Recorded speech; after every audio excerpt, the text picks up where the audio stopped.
The human diplomatic cruiser, Harmony's Dream, drifted through the debris field of the fallen moon, its engines sputtering and failing. Emergency lights cast an eerie red glow across the bridge as Captain Theo Harrison pressed his back against a bulkhead. Tactical rifle at the ready. Sweat beaded on his forehead despite the environmental systems working overtime to compensate for the damage to the ship's hull. "Status report, Sergeant Major," he barked into his comm unit. Elena Reyes's voice came back strained, but composed. "Ambassador Cross is secure in the diplomatic quarter. 12 hostiles have breached decks 3 through 5. Engineering reports critical damage to the primary propulsion systems." Theo grimaced. The Harmony's Dream was supposed to be on a routine diplomatic mission, ferrying Ambassador Cross to negotiations with 3 systems in this sector. Instead, they'd been ambushed by Vorak raiders the moment they entered the orbital corridor of this dead moon. "And the distress beacon?" Theo asked. "Deployed, sir, but we're deep in contested space. Nearest Alliance vessel is 18 hours out, minimum." 18 hours? They wouldn't last 18 minutes at this rate. Theo peered down the corridor as the distant sound of energy weapons discharge echoed through the ship. The Vorak were methodical, moving deck by deck, securing their position. This wasn't a typical raid. Pirates would have gone straight for the cargo holds, taken what they wanted, and disappeared back into the void. These attackers were searching for something, or someone. A sudden realization hit him like a physical blow. The patterns of the attack, the precision of the boarding party, the way they were systematically working their way toward the bridge rather than the valuable diplomatic quarters. "They're here for me," he whispered. "Sir?" Reyes questioned through the comm. "This isn't random, Sergeant Major. They've come for the Ghost of Kandahar." The title made him wince even as he said it. He'd earned that nickname during the Mars insurrection, when he'd single-handedly eliminated a terrorist cell hiding in the abandoned mining tunnels beneath Olympus Mons. The vids had gone viral across the settled worlds, turning a routine military operation into legend. He'd hated the attention then. He hated it even more now. The ship shuddered as another explosion rocked the lower decks. Theo made his decision. "New orders, Sergeant Major. Get Ambassador Cross and the remaining crew to the escape pods. I'll create a diversion." "Captain!" "That's an order. Reyes. The Harmony's Dream is lost. No sense in losing her crew, too." There was a moment of silence before Reyes responded. "Understood, sir. It's been an honor. Save the eulogies for someone who's dead. Sergeant Major, I plan on living through this." Theo cut the comm and checked his weapon. The tactical rifle was Alliance military issue, designed for ship-to-ship combat with adjustable power settings to avoid breaching hulls. Against Vorak personal shields, it would be like throwing pebbles at a battleship. He'd need to get creative. He moved swiftly through the corridors, bypassing the main thoroughfares where the Vorak would be advancing. His destination was the auxiliary control room on Deck 4. If he could reach it, he might be able to override the ship's environmental controls, create enough chaos to buy time for the escape pods to launch. The distant thunder of boots against metal decking told him the Vorak were closing in. He pressed himself into a maintenance alcove as a patrol passed, their armor gleaming under the emergency lights. 6 warriors, each standing over 7 feet tall, their bodies enhanced with cybernetic implants that allowed them to survive in almost any environment. Their faces were obscured by full helmets, but Theo knew what lay beneath. Reptilian features, scaled skin, eyes adapted for hunting in darkness. He waited until they passed, then continued toward his objective. The auxiliary control room was mercifully empty when he arrived. Theo sealed the door behind him and went to work, fingers flying over the control panels. He bypassed security protocols, rerouted command functions, and prepared to turn the ship itself into a weapon against the invaders. "Let's see how you handle this," he muttered as he initiated his plan. Throughout the ship, emergency bulkheads slammed down, compartmentalizing the vessel into dozens of isolated sections. Simultaneously, Theo triggered the fire suppression system, flooding selected corridors with retardant foam that would cling to Vorak armor and potentially short-circuit their shields. As a final touch, he programmed a series of power surges through the deck plating, where he'd identified Vorak concentrations. The ship's computer registered the screams of disoriented raiders caught in his trap. Theo allowed himself a grim smile. It wouldn't stop them, but it would slow them down. "Captain Harrison." The voice came from the ship's comm system, deep and resonant, speaking perfect Alliance standard. "This is Captain Zarakai of the Vorak Imperium. Your resistance is impressive but futile. Surrender yourself, and I will spare your crew." Theo frowned. The Vorak never negotiated during raids. They took what they wanted and left destruction in their wake. This was further confirmation that he was their target. "Captain Zarakai," he responded, activating the comm. "Your reputation precedes you. I'm curious why the Imperium would send a fleet captain to capture one Alliance Marine. You underestimate your worth. Ghost of Kandahar. Queen Selena herself has commanded your capture." The Queen of the Vorak Imperium. Theo had seen footage of her during intelligence briefings, a towering figure even among her species, with scales the color of burnished gold and eyes like polished obsidian. Under her rule, the Vorak had expanded their territory more aggressively than ever before, conquering 3 systems in as many years. "I'm flattered," Theo replied, buying time as he worked to override the escape pod launch sequences. "But I don't believe we've had the pleasure of meeting." "Your reputation in battle has reached even the Imperial Court," Zarakai said. "Queen Selena wishes to test your mettle personally." The escape pod status indicator turned green on Theo's console. Reyes had gotten the ambassador and the surviving crew aboard. Now he just needed to launch them before the Vorak could intervene. "As much as I'd enjoy meeting Her Majesty, I'm afraid I must decline the invitation." Theo initiated the launch sequence.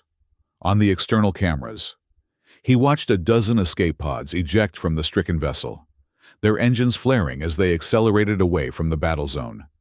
"A noble sacrifice," Zarakai observed, "but unnecessary. We have no interest in diplomats or common crew. It is you alone we seek." Theo's mind raced. If he surrendered, there was a chance, however small, that he might survive long enough to escape or be rescued. If he continued fighting, death was certain, either by Vorak hands or when the ship's damaged systems finally failed. The decision was made for him when the auxiliary control room door exploded inward. Theo spun, rifle raised, but was immediately hit by a wave of energy that immobilized his muscles.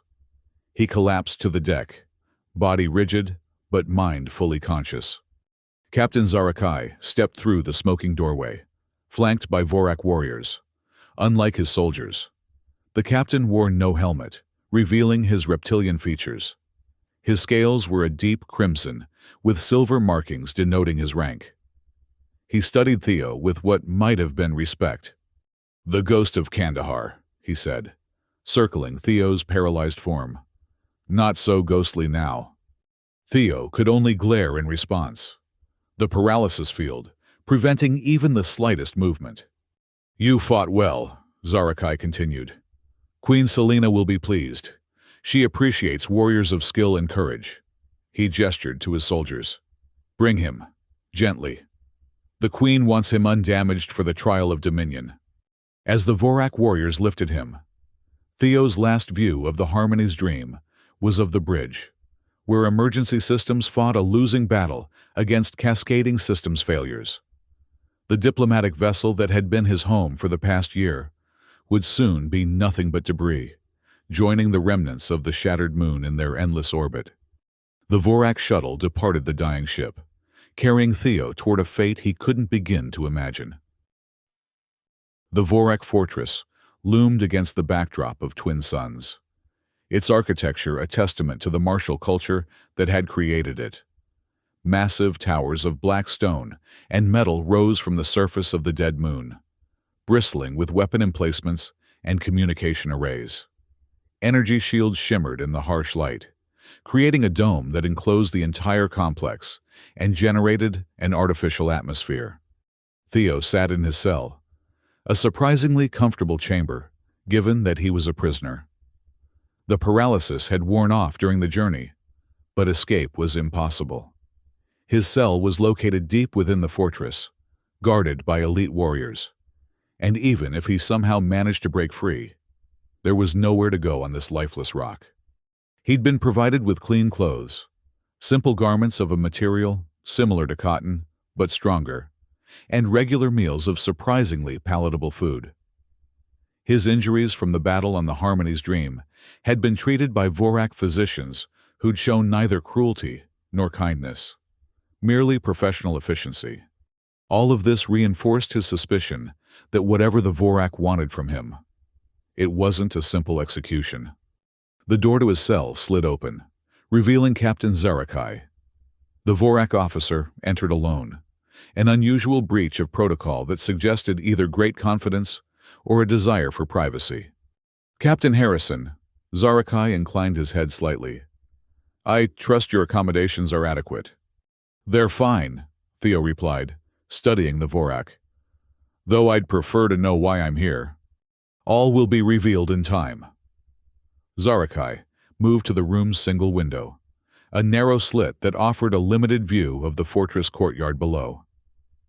"Has anyone explained our customs to you? The traditions of the Trial of Dominion?" Theo shook his head. "I've had limited contact with your species. The Alliance briefings on Vorak culture are incomplete." Zarakai made a sound that might have been a laugh. "Diplomatic understatement. Your Alliance knows little of our ways." He turned back to face Theo. "The Trial of Dominion is an ancient tradition, dating back to the dawn of our civilization. When two warriors of exceptional skill meet, they may choose to resolve their differences through ritual combat rather than war. And Queen Selena believes I'm worthy of this honor. You have killed 27 Vorak warriors in your career, Captain Harrison, including 3 blood guards during the Proxima incident. Such a feat is unprecedented for a human." Theo remembered the Proxima incident, a Vorak raid on a research outpost that he'd been assigned to protect. The blood guards were elite warriors, genetically and cybernetically enhanced for combat. Killing one was considered nearly impossible. He'd managed it through a combination of luck, terrain advantage, and desperation. "That was war," Theo said simply. "I was doing my duty." "As were they," Zarakai replied. "Which is why the Queen finds you fascinating. You fought not for glory or conquest, but for protection. It is a concept our culture struggles to understand." "And now she wants to kill me personally to avenge her warriors?" Zarakai's expression changed, his reptilian features shifting into what Theo interpreted as amusement. "If the Queen merely wanted you dead, Captain, you would never have left your ship alive. No, the Trial of Dominion is something greater. It is a test of skill, courage, and worthiness." "Worthiness for what?" Instead of answering, Zarakai moved toward the door. "Rest, Captain Harrison. Tomorrow at sunset, you will face Queen Selena in the sacred arena. The outcome of that meeting will determine not only your fate, but potentially that of both our peoples." With that cryptic statement, the Vorak captain departed, leaving Theo alone with his thoughts. He spent the remainder of the day observing the fortress through his window, noting patrol patterns, defensive positions, and the rhythm of Vorak daily life. The information might prove useful if an opportunity for escape presented itself, though he harbored few illusions about his chances.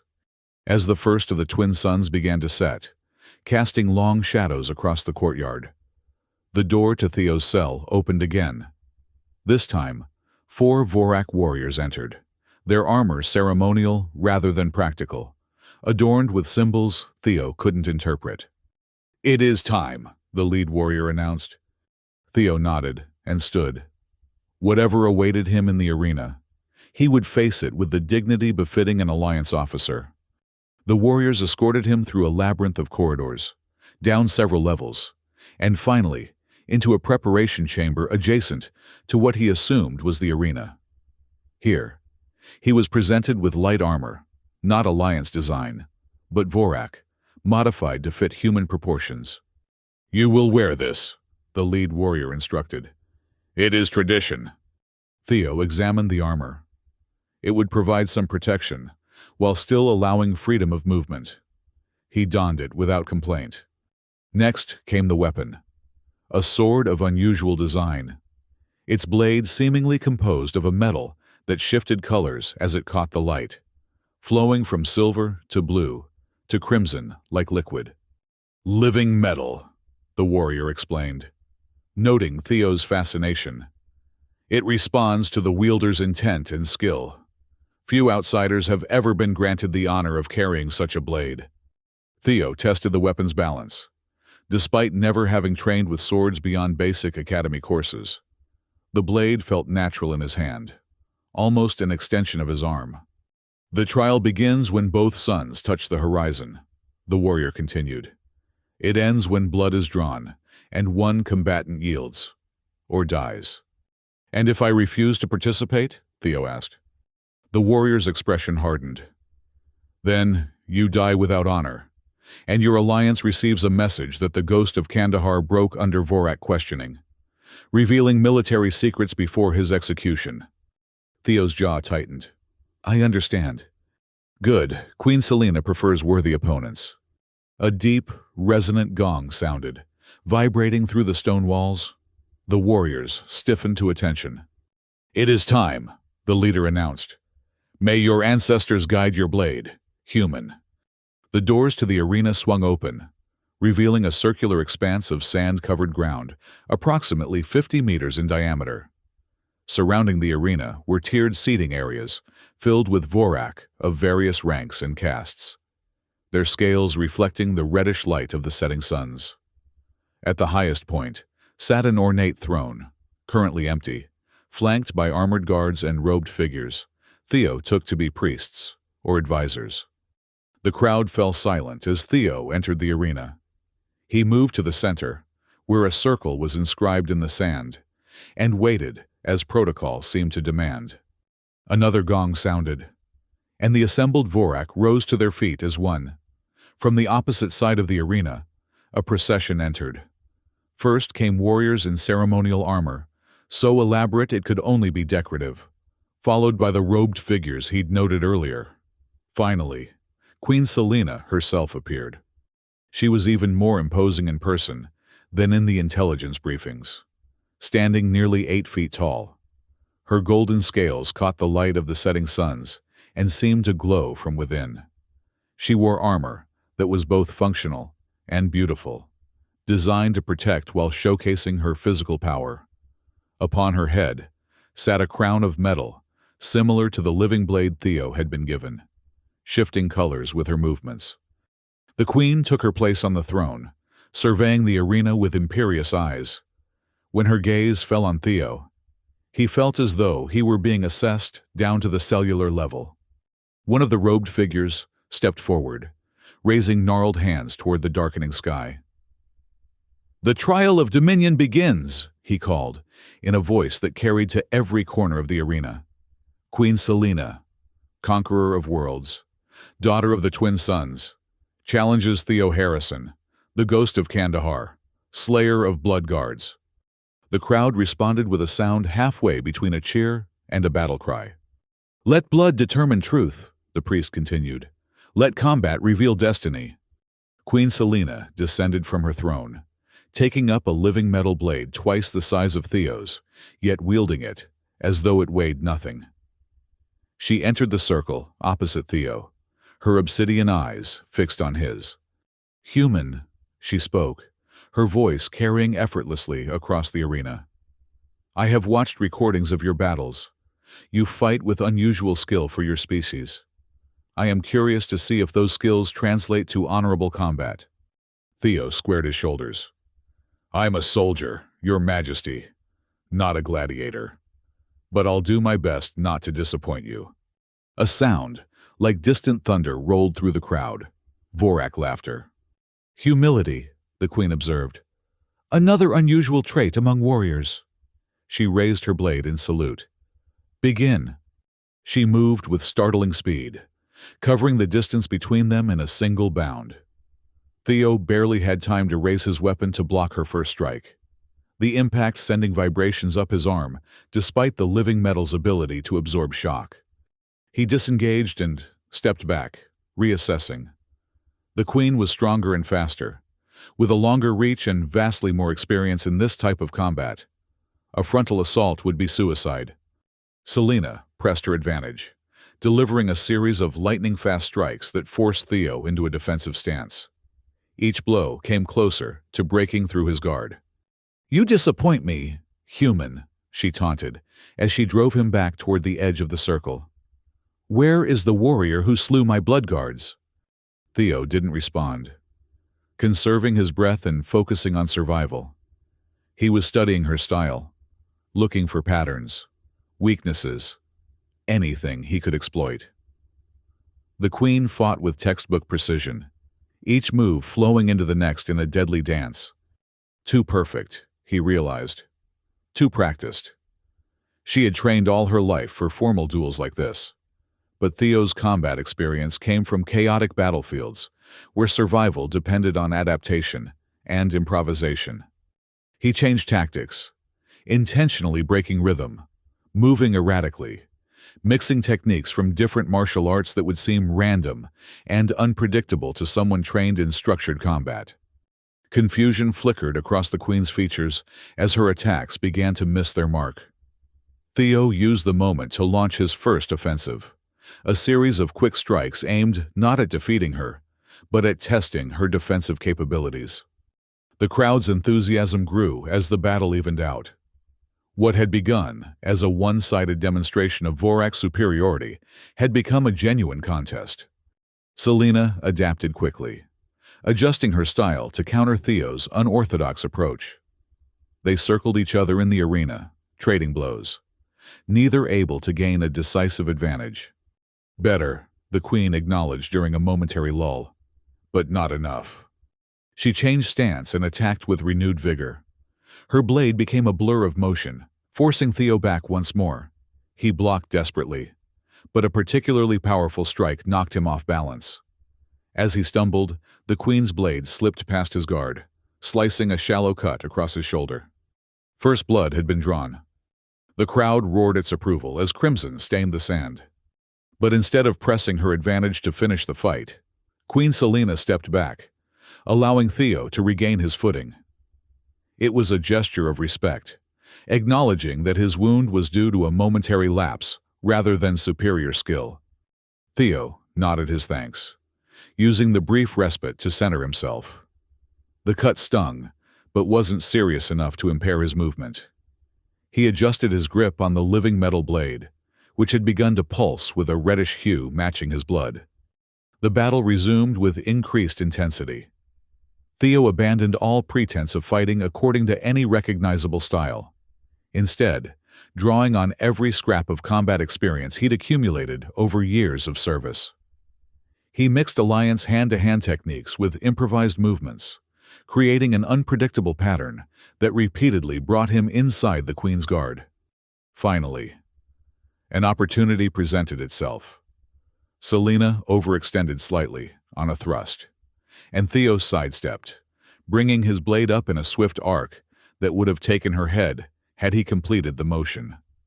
Instead, he checked the strike at the last moment, the edge of his blade resting against the queen's neck, drawing a thin line of iridescent green blood. The arena fell completely silent. Theo held the position for a heartbeat, then deliberately lowered his weapon and stepped back. "I yield," he announced clearly. Shock rippled through the assembled Vorak. The priest who had announced the trial stepped forward, confusion evident in his posture. "You yield after drawing blood?" "I do," Theo confirmed. "The purpose of this trial was to test skill, not to kill. Her Majesty has proven her prowess, as I hope I've proven mine. Further combat serves no purpose. Queen Selena stood motionless, one hand raised to the shallow cut on her neck. Her expression was unreadable to human eyes, but the tension in her posture suggested profound surprise. "You had the killing stroke," she said quietly. "Why did you not take it?" Theo met her gaze steadily. "Because I'm a soldier, not an executioner. I kill when necessary to protect others, not to prove my superiority." The queen studied him for a long moment, then did something that caused an even greater shock among the spectators. She lowered her own blade and inclined her head slightly toward Theo, a gesture of respect from the ruler of the Vorak Imperium to a human captive. "The trial is concluded," she announced. "Both combatants have drawn blood, and both live. This is unprecedented." She turned to the assembled crowd. "Return to your duties. I must consult with the High Council." Without further ceremony, Queen Selena strode from the arena, leaving Theo standing alone in the circle as the Vorak spectators dispersed in obvious confusion, their murmured conversations creating a buzz of speculation that filled the space. The warriors who had escorted him earlier approached, their manner now markedly different, less commanding, more uncertain. "You will return to your chamber," the leader said. "The queen will summon you when she has decided your fate." As Theo was led back through the fortress corridors, he wondered if his act of mercy had been wisdom or folly. In human terms, it had been the honorable choice. But among the Vorak, whose entire culture was built on the principle of dominance through strength, he had no idea how his decision would be interpreted. He would soon find out. The chamber to which Theo was returned was not the same cell he had occupied before. This room was larger, with proper furnishings, a bed, a desk, chairs, and a balcony overlooking the fortress grounds. It was the accommodation of an honored guest, not a prisoner. He spent the night in restless contemplation, watching the moons of this dead world cross the sky and wondering what the morning would bring. Would the queen honor his gesture of mercy, or would she view it as weakness to be despised? Everything he knew about Vorak culture suggested the latter, yet something in Selena's reaction gave him reason to hope. Dawn brought no summons, nor did midday. Theo was provided with meals and fresh clothing, but no information. The guards posted outside his door would not engage in conversation beyond acknowledging basic requests. It was late afternoon when Captain Zarakai finally appeared. "The High Council has been in session since sunrise," he informed Theo without preamble. "Your actions in the arena have caused complications." "I meant no offense," Theo said carefully. Zarakai made the sound Theo now recognized as Vorak laughter. "Offense? You have done something far more dangerous. Captain Harrison, you have introduced doubt into a system that has functioned on certainty for millennia." "I don't understand." The Vorak captain moved to the balcony, gesturing for Theo to join him. From this vantage point, they could see into one of the fortress's central courtyards, where a group of Vorak in ceremonial robes were engaged in what appeared to be heated debate. "The priests of the ancestral flame," Zarakai explained. "For 10,000 years, they have interpreted the sacred texts that guide our society. One of the most fundamental principles is that strength determines right. The victor in combat has proven their superiority not just in skill, but in purpose and destiny. And because I had the advantage but chose not to take it." "You have created a paradox," Zarakai confirmed. "If strength determines right, but the stronger chooses to yield, what does that mean for our understanding of strength itself?" Theo considered this. In human philosophy, we often consider restraint to be a form of strength, the ability to do harm, but choose not to. "A concept alien to traditional Vorak thinking," Zarakai said, "yet not entirely without precedent in our most ancient texts. There are passages that speak of the strength beyond victory and the conqueror who refuses the crown. For centuries, these have been dismissed as metaphorical or allegorical. Now, some argue they may have been prophetic. Prophetic of what? Zarakai turned to face Theo directly. Of you, Captain Harrison, or someone like you. A warrior who could defeat our greatest champion, but would choose mercy over triumph. The implications were staggering. Theo had inadvertently fulfilled an ancient Vorak prophecy, potentially upending the religious and cultural foundations of an entire civilization. What happens now? He asked. That is being determined as we speak. The Queen has sequestered herself with representatives from every faction, military, religious, noble houses. Some demand your immediate execution as a threat to the established order. Others see you as the embodiment of a new interpretation of our most sacred texts. And the Queen's position? Zarakai's expression became unreadable. Queen Selena keeps her own counsel, but I can tell you this. She has not ruled the Imperium by adhering blindly to tradition. She is, above all, pragmatic. Before Theo could respond, a guard appeared at the chamber entrance. Captain Zarakai, the Queen requires the human's presence in the council chamber immediately. Zarakai nodded. It seems the deliberations have concluded. Come, Captain Harrison, your fate awaits. Theo was escorted through the fortress to a massive circular chamber, deep within the central tower. Unlike the arena, which had been designed for spectacle, this room was clearly intended for governance.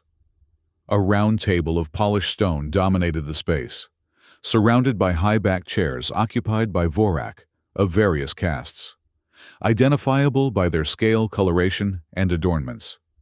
Queen Selena sat at the head of the table, her presence commanding even in this gathering of the Imperium's elite. The cut on her neck had been treated, but deliberately left visible, a reminder to all present of the unprecedented outcome of the trial. The room fell silent as Theo entered. All eyes turned to him, expressions ranging from curiosity to open hostility. Theo Harrison, the Queen addressed him formally.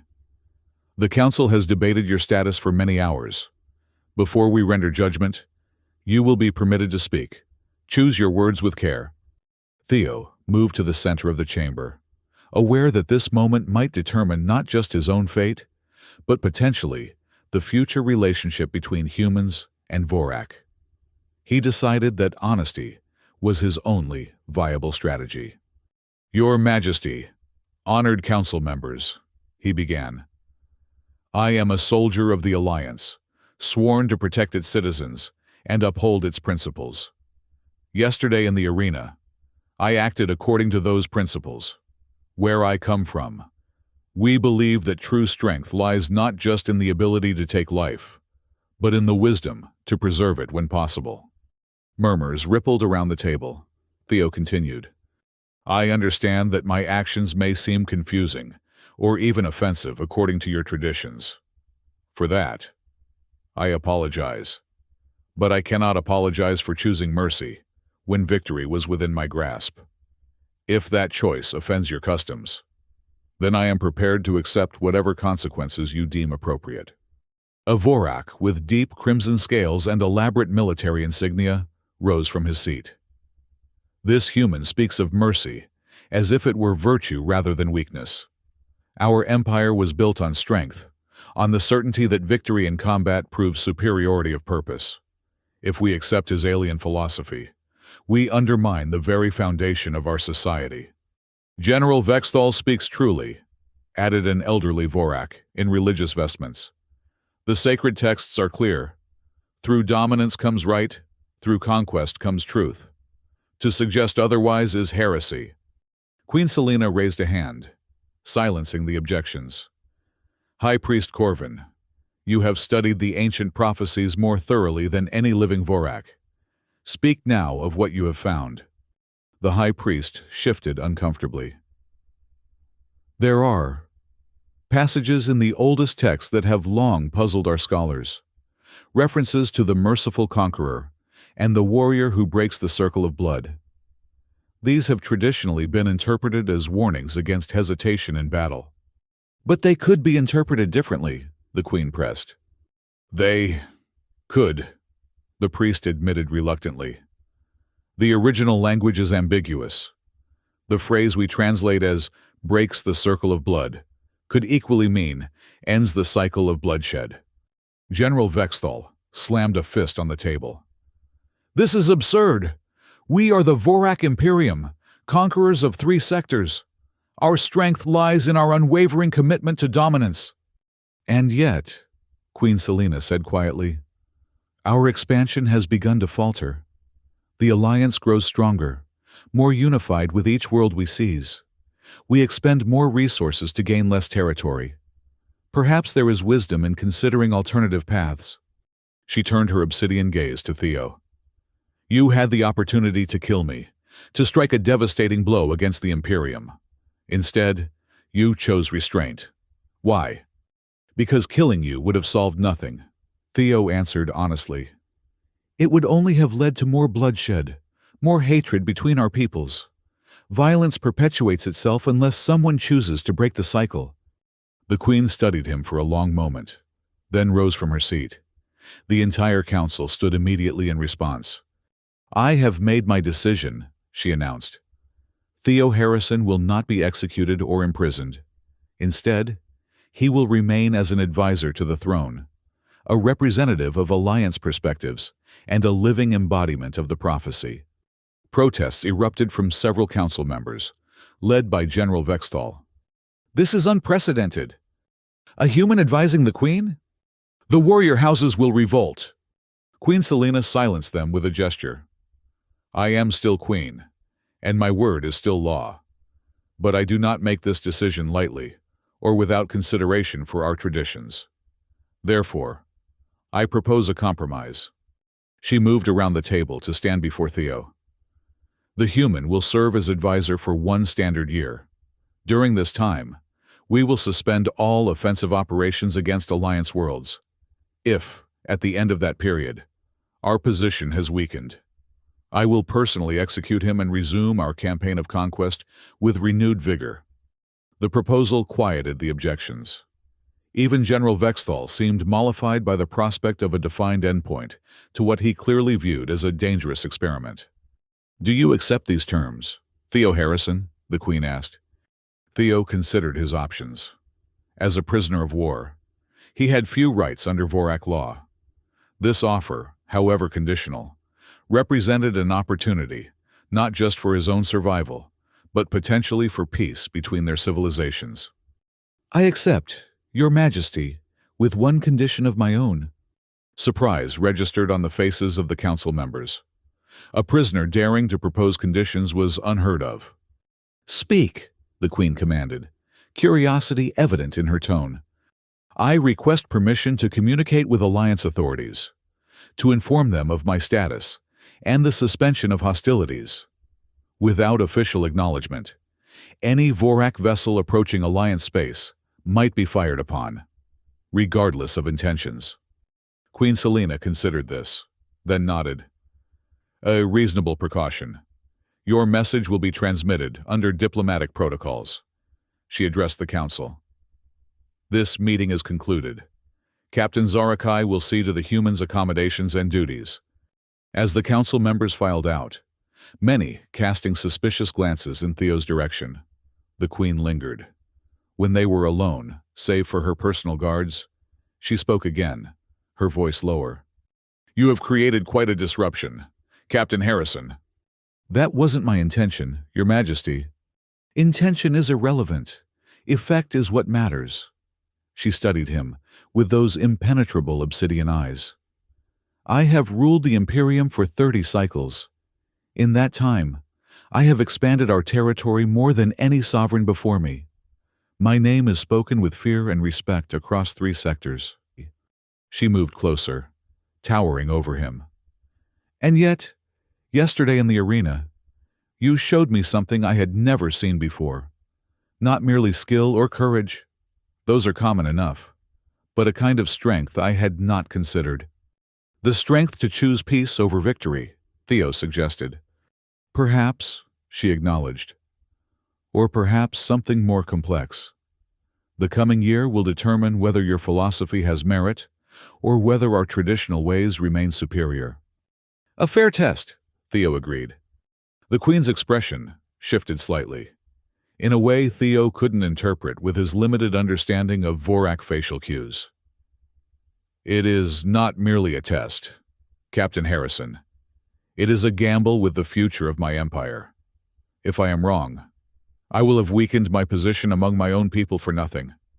And if you're right, then I will have discovered a new kind of strength, one that may ensure the Vorak Imperium endures for millennia to come. She turned to leave, then paused. Rest tonight. Tomorrow, your work begins. The weeks that followed were a whirlwind of diplomatic activity. Theo's message to the Alliance, carefully crafted under Queen Selena's supervision, caused an uproar in the Unified Council. The concept of a ceasefire with the Vorak Imperium, their most implacable enemy for a generation, was met with equal parts hope and skepticism. Ambassador Cross, who had escaped the Harmony's dream thanks to Theo's diversion, became the point person for Alliance communications. Her initial messages were concerned primarily with Theo's welfare and the terms of his captivity. Once assured that he was being treated honorably, she shifted focus to the broader implications of the Queen's offer. Within a month, a formal diplomatic mission was dispatched to the Vorak fortress. The Alliance vessel, named Horizon's Promise, in a gesture of optimism, arrived carrying a delegation led by Ambassador Cross herself, along with military advisors and cultural specialists. Theo stood beside Queen Selena as the human delegation was welcomed into the fortress, with ceremonial honors that would have been unimaginable months earlier. The sight of Alliance uniforms moving freely through Vorak corridors was surreal, a visual representation of the unprecedented change he had inadvertently initiated. "Your people seem cautiously optimistic," the Queen observed, as they watched the delegation being escorted to their quarters.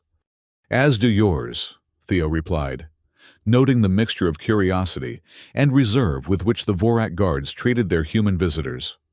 "Optimism and caution, a balance I find increasingly valuable." She glanced at him. "Come. There is something I wish to show you before the formal negotiations begin." She led him to a section of the fortress he had never visited before, deep beneath the central tower. Here, the architecture changed, becoming older, more primal. The walls were carved directly from the moon's bedrock, rather than constructed, and ancient symbols adorned every surface. "The heart of ancestry," Queen Selena explained, as they descended a spiral staircase. "The oldest part of the fortress, dating back to the First Dynasty. Few outsiders have ever been permitted here." They emerged into a vast circular chamber, illuminated by bioluminescent panels that cast a soft blue light across the space. At the center stood a pillar of crystalline material, within which danced patterns of light, like captured lightning.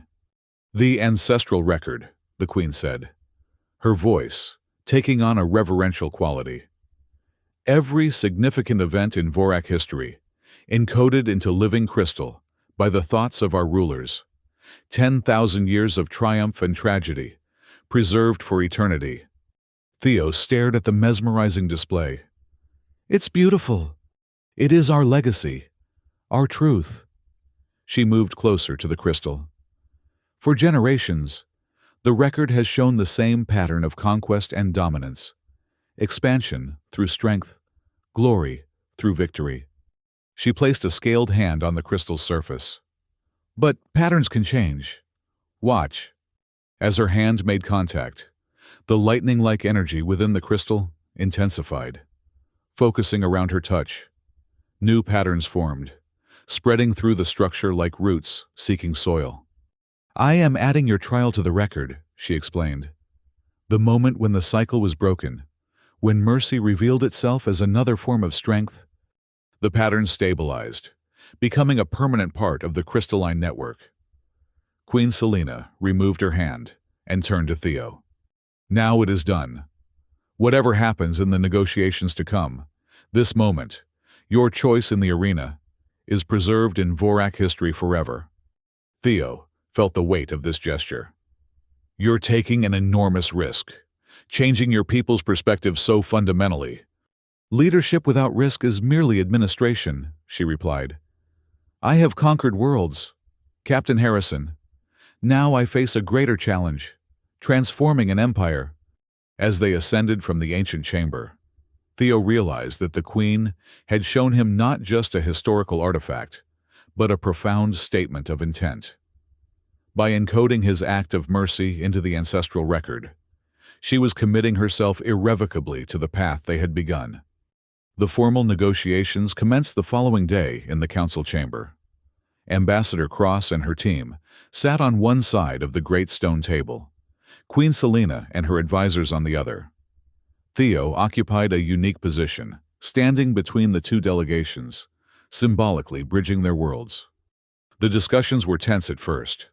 Centuries of hostility could not be erased by a single act of mercy or a queen's decree. General Vexthal and his faction repeatedly questioned the value of cooperation, while certain alliance representatives remained skeptical of Vorak intentions.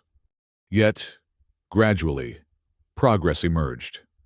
Trade agreements were proposed, territorial boundaries clarified, cultural exchanges suggested. The framework of peace began to take shape, built on the foundation of mutual benefit, rather than conquest or submission. Throughout the negotiations, Theo observed Queen Selena with growing respect. She navigated the complex diplomatic waters with remarkable skill, balancing the demands of tradition against the possibilities of change. When resistance arose from the warrior houses, she countered with ancient texts, reinterpreted to support cooperation. When religious objections emerged, she enlisted High Priest Corvin, initially one of her strongest opponents, to discover precedents for peaceful coexistence in the sacred histories. You're quite the politician, Theo commented one evening as they reviewed the day's progress. The Queen made the now familiar sound of Vorak laughter. I am a warrior who learned to use words as weapons. Is that not also true of you, Ghost of Kandahar? Theo smiled.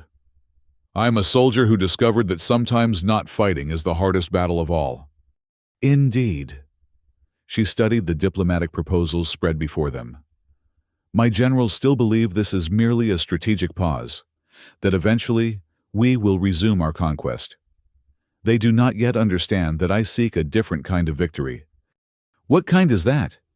She looked at him with those fathomless eyes. The kind that endures beyond a single reign or generation. The Vorak Imperium has expanded through conquest for centuries, but each new territory requires more resources to hold, more warriors to maintain. It is unsustainable. So this isn't just about peace, it's about survival. The survival of our civilization. Yes. The strongest predator is not the one with the sharpest claws, but the one that adapts when the environment changes. She gestured to the documents. This is adaptation, Captain Harrison. Painful, perhaps, but necessary. As the weeks became months, the changes within the fortress became increasingly visible. Factories that had produced weapons and war machines were retooled to create agricultural equipment and medical supplies. Warriors trained in the arts of diplomacy, alongside traditional combat techniques. Scientists who had focused on military applications began collaborating with their alliance counterparts on projects of mutual benefit. Not everyone embraced the transformation. A faction of traditionalists, led by General Vexthal, continued to resist what they saw as the weakening of Vorak culture. Their opposition remained largely verbal until the 6th month of Theo's advisory period, when actions replaced words. Theo was awakened in the middle of the night by Captain Zarakai, his expression grave. There has been an attempt on the Queen's life, Zarakai reported without preamble. General Vexthal and a cadre of loyal officers tried to seize the throne. Theo sat up, instantly alert. The Queen! Alive and unharmed. The royal guard remained loyal. Zarakai's expression darkened. But the general escaped with a significant force and several warships. We believe he intends to attack alliance targets to force a resumption of hostilities. "We need to warn them," Theo said, already moving to dress. "The Queen has summoned the Alliance delegation to the command center. Your presence is requested as well." They hurried through corridors, filled with armed warriors, the fortress on high alert. In the command center, Queen Selena stood before a holographic display, showing the positions of Vorak and Alliance vessels throughout the sector. Ambassador Cross and her team were already present, their expressions tense. "Captain Harrison," the Queen acknowledged his arrival. "The situation is critical. General Vexthal has taken command of the battlecruiser Inevitable Dominion and 2 support vessels. They are on course for the Alliance research outpost in the Proxima system. The same outpost where Theo had killed the Bloodguards years earlier. The symmetry was undoubtedly intentional on Vexthal's part." "The outpost is minimally defended," Ambassador Cross said, her voice tight with concern. "Primarily scientists and support staff. The nearest Alliance military vessel is at least 12 hours away." Queen Selena's expression was resolute. "Then we must intervene. Captain Zarakai, prepare the Royal Squadron for immediate departure." The announcement sent shockwaves through both delegations. The concept of Vorak forces acting to protect Alliance citizens was unprecedented. "Your Majesty," one of her advisors protested.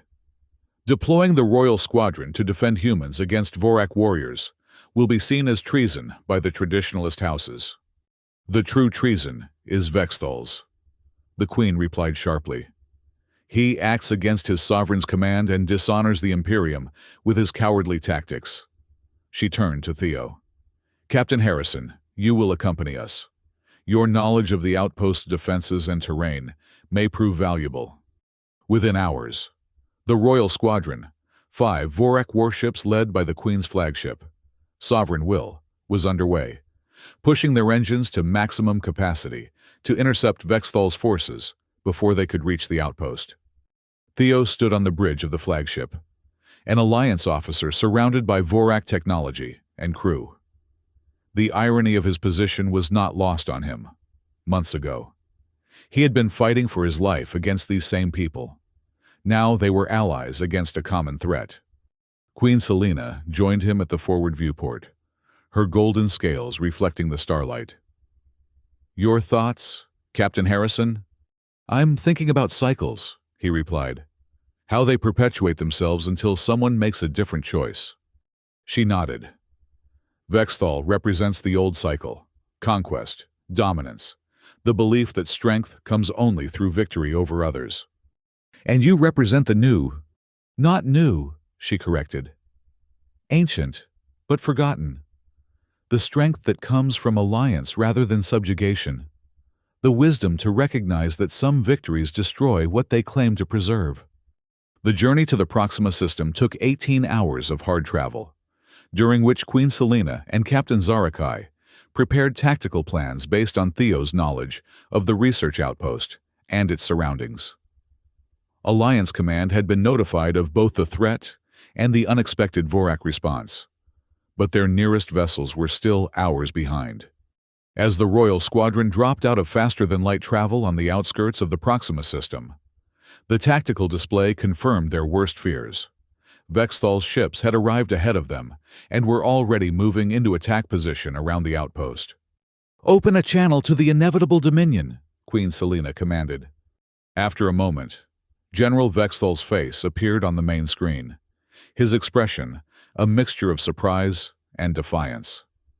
"So, the Queen herself comes to witness the restoration of Vorak honor." "The only honor at stake is yours, General," Selena replied coldly. "Stand down your forces immediately." Vexthal's scales darkened with anger. "I refuse to recognize the authority of a queen who betrays her own people for the sake of human weakness. The Vorak Imperium was built on strength and conquest, not cowardice disguised as diplomacy." "The Imperium was built on the vision of its rulers," Selena countered. "And my vision sees beyond endless war to a future of genuine strength.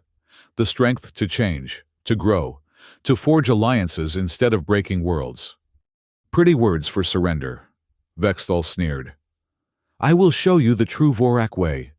These humans will burn, and the Alliance will have no choice but to respond with force. The natural order will be restored.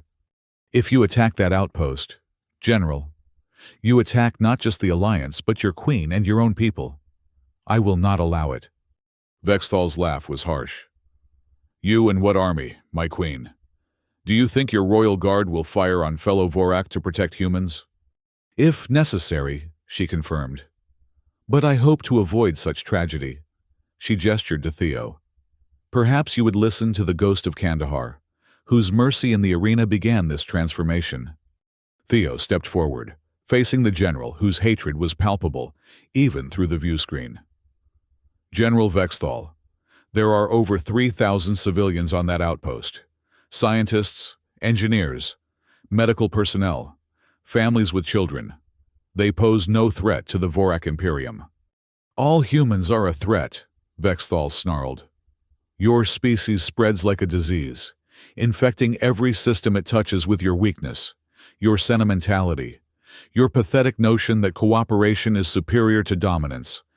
"If we're so weak," Theo challenged, "why has the Imperium failed to conquer us despite centuries of trying? Could it be that there's strength in our approach after all?" The general's eyes narrowed. "Enough talk. The attack begins now." The transmission cut off abruptly. On the tactical display, Vexthal's ships began to move toward the outpost, weapon systems powering up. "Intercept course," Queen Selena ordered without hesitation. "Position the squadron between the inevitable Dominion and the outpost. Weapons at full readiness. But hold fire until my command." The Royal Squadron surged forward, the 5 ships forming a protective barrier around the vulnerable research facility. Vexthal's 3 vessels approached rapidly, seemingly undeterred by the prospect of firing on their own kind. "He's not slowing down," Captain Zarakai reported. "Weapons lock detected." Queen Selena's expression was grim. "Final warning to all rebel vessels. Stand down or face the consequences of treason against the crown." No response came. Instead, the inevitable Dominion fired the first shot, a warning blast that passed between 2 of the Royal Squadron ships, deliberately missing, but making Vexthal's intentions clear. "Return fire," the Queen commanded. "Disable their propulsion systems only. I want Vexthal alive to face justice." The space between the opposing forces erupted with weapons fire.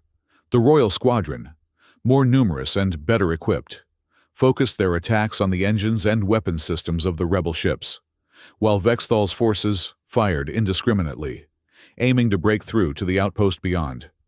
Theo watched the battle unfold, feeling strangely detached. He had been in space combat before, but always as an active participant. Now he was a witness to a civil war within the Vorak ranks, a conflict his own actions had inadvertently triggered. "Rebel support vessel disabled," Zarakai reported. "The second is attempting to flank our position." "Intercept with the righteous claw and solemn oath," the Queen directed. "Maintain focus on the inevitable Dominion with our remaining ships." The battle continued for nearly an hour, a deadly dance of warships around the research outpost. The rebels fought with the desperation of those who knew failure meant disgrace or death, while the Royal Squadron operated with the precision and discipline that had made the Vorak Imperium the dominant power in the sector. Gradually, the tide turned. The rebel support vessels were disabled, their weapons and engines rendered inoperative by targeted strikes. Only the inevitable Dominion remained combat effective, though its shields were failing under the concentrated fire of the Queen's flagship and its companions. "General Vexthal is hailing us," Zarakai announced. "On screen," Selena commanded. The general's face appeared once more, now bearing marks of injury from the battle. Behind him, the bridge of the inevitable Dominion was filled with smoke, emergency lighting casting an ominous red glow over the scene. "Is this the future you envision, my queen?" Vexthal demanded bitterly. "Vorak warriors dying at the hands of their own kind to protect humans? This is the present you created, General, when you chose treason over loyalty." Selena replied, "Surrender now, and your crew will be spared." Vexthal's laugh was hollow. Spare them for what? To live in an imperium that has forgotten its own nature? To watch as centuries of tradition are discarded for the sake of your human pet's philosophy? He shook his head. No. If the true Vorak way is to die, then I will give it a death worthy of its glory. Warning indicators flashed across the tactical display. Energy surge detected in the inevitable Dominion's core, Zarakai reported urgently. He's overloading their reactor! Evacuation order to all royal vessels, Queen Selena commanded instantly. Maximum distance. Emergency protocols. She turned to Vexthal's image. General, your crew will die with honor, as warriors should. Vexthal's expression was one of grim satisfaction. Perhaps in death, we will remind the Imperium of what it once was. The transmission cut off as the royal ships began to retreat from the imminent explosion. Theo watched in horror as the inevitable Dominion's hull began to glow with the uncontrolled energy of its failing reactor. The outpost, he said suddenly.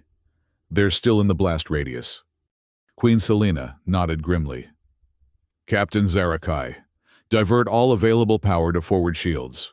Position us between the Dominion and the outpost. Your Majesty, the shields may not hold against a core breach at this range, Zarakai warned. They must, she replied simply. This is the test of our new path, whether we are willing to risk ourselves to protect others, not just to destroy them. The sovereign will moved into position, its massive bulk providing a shield for the vulnerable research facility. The other royal vessels followed their queen's example, forming a protective barrier against the coming explosion. Theo stood beside Queen Selena on the bridge, watching the countdown to detonation on the tactical display. You don't have to do this, he said quietly. The Alliance wouldn't expect. This is not about expectations. Captain Harrison, she interrupted. It is about choices. Vexthal has made his. I have made mine. The inevitable Dominion exploded in a blinding flash of energy. The released power of its core creating a shockwave that slammed into the royal vessels with devastating force. The sovereign will shuddered under the impact, its shields flaring brilliantly as they absorbed the brunt of the blast. Alarm klaxons wailed as systems failed across the ship. The bridge lights flickered and died, replaced by emergency illumination. Crew members were thrown from their stations by the violence of the impact. Damage report, Queen Selena called out, regaining her footing. Shields at critical failure, came the response. Hull breaches on decks 4 through 7. Reactor containment holding but strained. Life support systems switching to emergency backup. And the outpost? A moment of silence as the sensors were brought back online. Then, intact, Your Majesty, our shields absorbed the worst of the blast. They're reporting minimal damage and no casualties. Relief washed over the bridge. Despite the damage to their own vessels, they had succeeded in their primary mission, protecting the Alliance civilians. Open a channel to the outpost, the Queen commanded. The main view screen flickered to life, revealing the face of a human woman in a scientific uniform. Her expression a mixture of shock, relief, and confusion. This is Dr. Helena Voss, Director of Proxima Research Outpost. Am I speaking with the Vorak Imperium? You are addressing Queen Selena, the Queen confirmed. Are your people safe, Dr. Voss? We are, thanks to you. The director's confusion was evident. I don't understand. Why would Vorak forces protect a human outpost? Queen Selena glanced at Theo, then back to the screen. Because the future depends not on what separates us, Doctor, but on what we might accomplish together. It was, Theo realized, the perfect encapsulation of everything they had been working towards since that fateful day in the arena. Not conquest, not submission, but genuine alliance, even at the cost of sacrifice. 1 year to the day after Theo's trial of Dominion, the Harmony's Dream 2 docked at the Vorak Fortress. No longer a military installation, but a diplomatic hub where representatives from both civilizations worked side by side. The ship, larger and more advanced than its destroyed predecessor, gleamed in the light of the twin suns, a symbol of the new relationship between the Alliance and the Imperium. Theo stood on the observation deck, watching the vessel's approach. He wore a unique uniform, combining elements of Alliance design with Vorak insignia, a visual representation of the bridge he had become between these once implacable enemies. "It suits you," Queen Selena said, joining him at the viewport. "The role of ambassador." "I'm still getting used to it," Theo admitted. "I was trained as a soldier, not a diplomat. Perhaps that is why you succeed where traditional diplomats failed. You understand the cost of war firsthand, and the value of avoiding it." The Queen had changed over the past year, subtly, but significantly. She still carried herself with the imperial bearing of a sovereign, but there was a new dimension to her leadership, a willingness to consider perspectives beyond the traditional Vorak worldview. "The trial period ends today," Theo noted. "According to our agreement, you were supposed to execute me if the experiment failed." The Queen's scales shifted in the Vorak equivalent of amusement. "I believe the outcomes speak for themselves. 3 trade agreements, joint scientific ventures, cultural exchanges, and not a single military engagement between our peoples in 12 months. Even the most traditional houses cannot argue with such results." "General Vexthal would have—" "Yes," she acknowledged, her expression sobering. "His death was regrettable but instructive. He represented a path we can no longer afford to follow, one that leads only to mutual destruction." Below them, in the fortress courtyard, a ceremonial guard of both Vorak and human personnel formed an honor line for the dignitaries disembarking from the Harmony's Dream 2. Ambassador Cross led the delegation, followed by Alliance officials and the newly appointed Human Diplomatic Corps. "They come to formalize what we have begun," the Queen said. "The Alliance Imperium Concordat will transform this sector from a battlefield into a nexus of cooperation." "And beyond this sector?" Theo asked. "The galaxy is vast, with many powers besides our own. One step at a time. Captain Harrison." She turned to face him directly. "Though I suppose I should call you Ambassador Harrison now." "The promotion still feels strange," he admitted. "I never imagined my capture would lead to this. Nor did I imagine that a human prisoner would change the course of an empire." She gestured toward the door. "Come, we should greet our guests." As they moved through the fortress corridors, Theo reflected on the journey that had brought them to this point. From the desperate last stand aboard the Harmony's Dream to the trial of Dominion, from political intrigue to the battle against Vexthal's forces, each step had been unexpected, unplanned, yet somehow inevitable in retrospect. The Great Hall had been transformed for the signing ceremony, where once only Vorak warriors had gathered to celebrate conquest. Now representatives of both civilizations mingled, exchanging ideas and forging connections. The stone walls were adorned with symbols from both cultures, and at the center stood a table crafted from the living metal of Vorak tradition, inlaid with materials from Earth and its colonies, a physical manifestation of their new alliance. Queen Selena took her place at the head of the table, with Theo standing to her right. Ambassador Cross and her delegation approached, the formal document of the Concordat carried by a junior diplomat. Queen Selena, Ambassador Cross, greeted her with the traditional Vorak gesture of respect. "On behalf of the Alliance Council, I bring greetings and hope for a future of cooperation between our peoples." "Your hope is shared, Ambassador Cross," the Queen replied.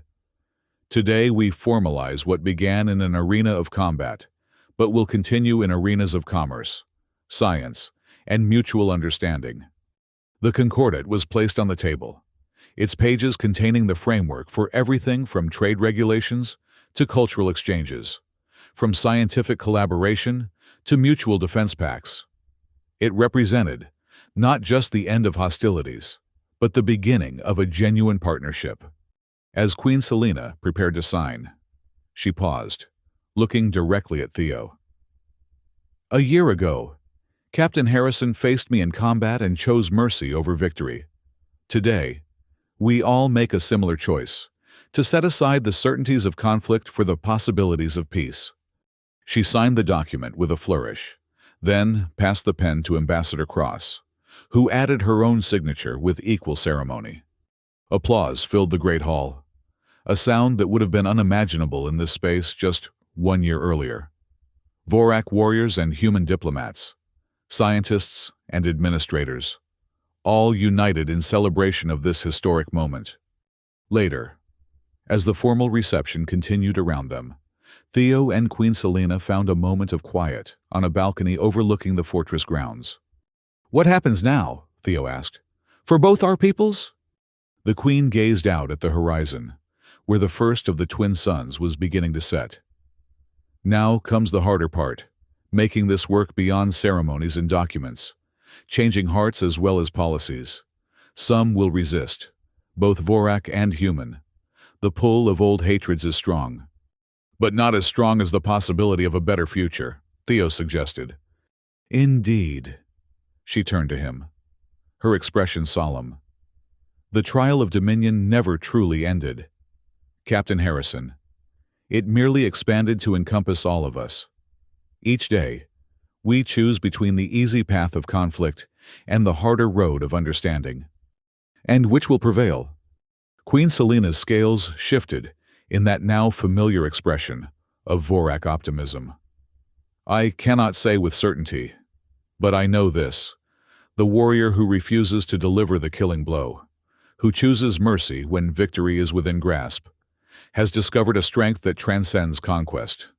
As the light of the setting sun bathed the fortress in golden hues, Theo reflected on the journey that had brought him here, from prisoner to diplomat, from enemy to ally. His path had been as unexpected as it was profound. And in that transformation lay the hope for both their peoples, that cycles of violence could be broken, that ancient enemies could become partners, and that the true measure of strength might be found not in the ability to destroy, but in the courage to create something new. The Harmony's dream, too, gleamed in the fading light, a symbol of what had been lost and what had been gained. In its name lay the essence of what they were building, a harmony between diverse peoples, a dream of cooperation rather than conflict.